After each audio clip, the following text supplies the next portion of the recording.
Alright, gentlemen, welcome to yet another exciting episode of Radical Jogging. And today we're going to have to talk about the two emerging phenomena on either side of the Atlantic, whereas two nations which have been hitherto stuck in the 19th century are joining us here in the 20th. Well, 21st, I suppose. Let's see them join the 20th century first. And of course, I'm talking about Germany and Canada.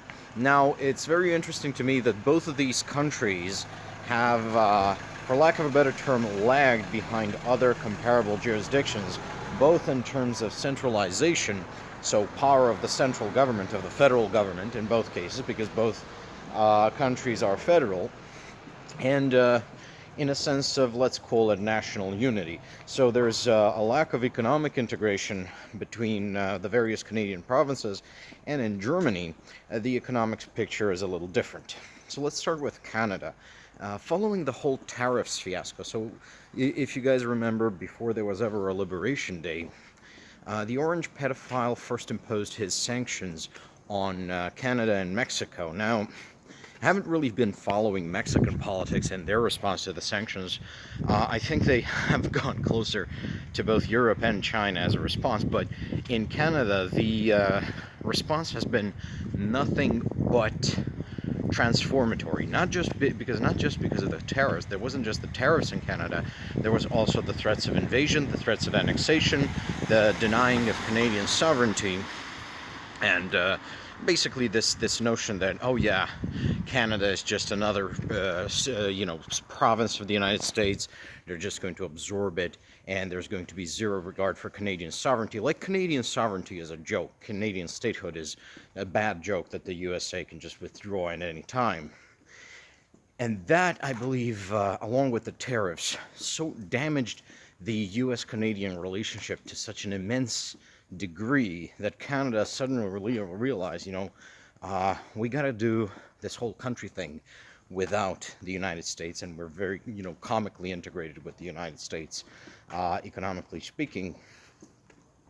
And we're going to have to step up and become a very serious country very fast. So they've done something which has been hitherto unprecedented in Canadian politics, and that is drop interprovincial tariffs, which, when I heard about this, I was flabbergasted. I mean, how can a modern 20th or 21st century country have interprovincial tariffs? This is the sort of step in economic development and integration which most countries undertook in the 19th, middle to late 19th century. And now Canada is finally joining us here in the 20th century under the wise leadership of Mark Carney, which it's just amazing that this happened. But the second story is, this economic integration notwithstanding, this is also leading to an unprecedented level of concentration of power in Canada in the hands of the federal government in Ottawa. Because Canada is, if you believe it or not, even more decentralized as a country than the United States, than Germany. Like, think of the most decentralized country you can think of, right? And double that. Because, I don't know, it's just such a large country with just such a sparse population and a culture of self-reliance, culture of the federal government being so distant that it might as well not have any powers, because we're all going to sort this out on the at the municipal, at the riding, and at the provincial level. That's just, I believe, the general attitude of Canadians. And then you have essentially the cultural differences between provinces. Of course, the holdouts to this are going to be Alberta and the other prairie provinces, but let's not get into those weeds just yet. And of course, that's the government response. The popular response has been to essentially remember that they are Canadian. Remember that Canadian isn't just a quirk of the accent, isn't just a quirk of having slightly different money from the Americas, but it actually means something. Now, ideally, this resurgence of Canadian identity would not happen at the expense of, engaging with hostilities with the Americans. Ideally, we would never live in this fucking world where the Americans are our enemies. But here we are, right? So that's something, and I'm reminded because one of the most formative books for my political education has been George Grant's Lament for a Nation. Lament for a Nation is, of course, a seminal work. It's called a seminal work of Canadian nationalism. Ironically, George Grant declares the Canadian nation dead in the wake of the Abel Arrow fall of the Diefenbacher government. Now, in retrospect, I can think of several ways to critique Grant's notion, but a lot of what Grant said, that essentially dependence on the USA makes Canada into a non-sovereign state, makes it into a sort of vassal state to the United States, where Canada cannot basically have the most have basic autonomy. Autonomy in Greek meaning naming yourself, naming your own laws. Well, I think we're seeing a massive reaction to this, and you have to think, up until now, has Canadian society simply been okay with this? With basically, yeah, we are the neighbors of a much larger, much more powerful country, so we might as well accept this partner status. But they drew the line at subservience. They drew the line at being insulted and humiliated, and so we are in this state of affairs where we are. I've mentioned on this channel before that Canada is now rediscovering its old economic and cultural and political and fundamentally civilizational links with the old continent. So historically, before the 1930s and 40s, Canada's largest trading partners were always England and France, and of course that makes sense, Canada being both a Commonwealth and a Francophony nation, like Francophony native speakers nation.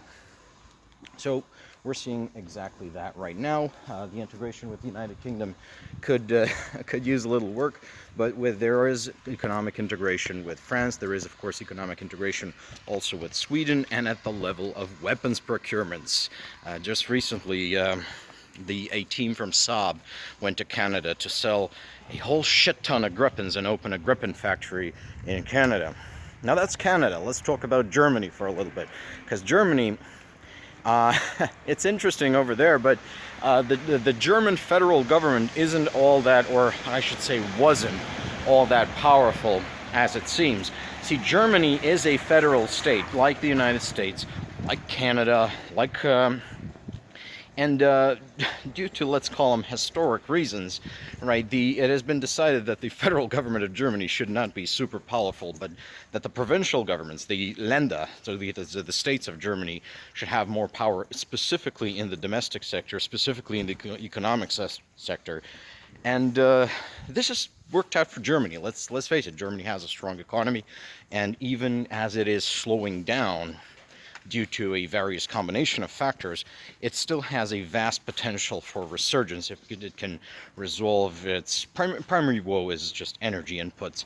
And there's a lot of bad management that went into the current energy problems in Germany.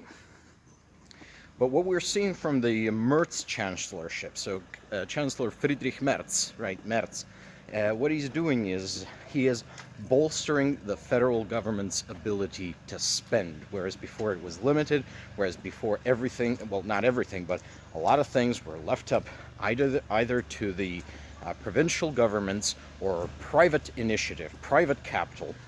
There's a lot of PPP, a lot of private partnerships powering Germany's most iconic infrastructure. So, for example, the Autobahn, about a quarter of them are privately owned by the various pension funds. So, and it seems to work. This is essentially the essence of Rhineland capitalism: public-private partnership, the government working with companies rather than the government and corporations having this antagonistic relationship they have, I would say, in the Anglo-capitalist model, or this hands-off relationship they have in the Dutch model, you could call it. It's very continental. But now we are seeing a resurgence of centrality in Germany, a resurgence of the primacy of the federal government, and thank God for that, because after the neoliberalism of the of the medical years, especially the whole austerity thing with the debt crises, right? The government has been hoarding money and has been hoarding lending capacity and leaving Germany's infrastructure to rot. You have the situation where basically me, in my little Balkan shithole, I have better internet than most places in Germany not named Berlin, Düsseldorf, or Frankfurt. And even there, you know. And if you're in rural or suburban Germany, just forget it. I mean, you're better off using a string and a can or carrier pigeons than the internet. And part of the deal that Merz hammered out, that Chancellor Merz hammered out with the left in order to finance the rearmament he wants for Germany, because he wants Germany to have the largest army in Europe, was to fund infrastructure. So the federal government of Germany is back on the world historic stage. However, what the Germans are going to learn in short order, I think they are learning in short order. There are some comments from Chancellor Merz that make me believe that the Germans are quickly realizing this, is that they're going to have to get a little national spirit going in order to achieve full economic integration. See, the largest domestic issue of Germany since the fall of the Berlin Wall has been the failure to integrate East Germany. And part of the reason is because the East Germans were for 45 years brutalized and brainwashed and simply degraded as human beings by the communist regime. I think that living under communism mutates people, turns them into twisted parodies of themselves, like the Falmer in Skyrim. Jesus God, I swear this is a serious channel.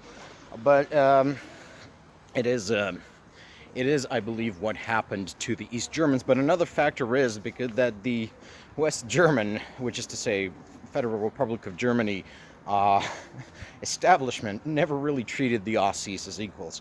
And there's, of course, the events in the middle of the 20th century which have both sapped the German will for, grand civilizational projects or any particular form of patriotic fervor, but also they have obscured the real character flaws of in the German national character, which are not so much jingoism and violence as let's call them a certain parochial attitude, where this lack of vision about the greater whole, and a lack of and greed.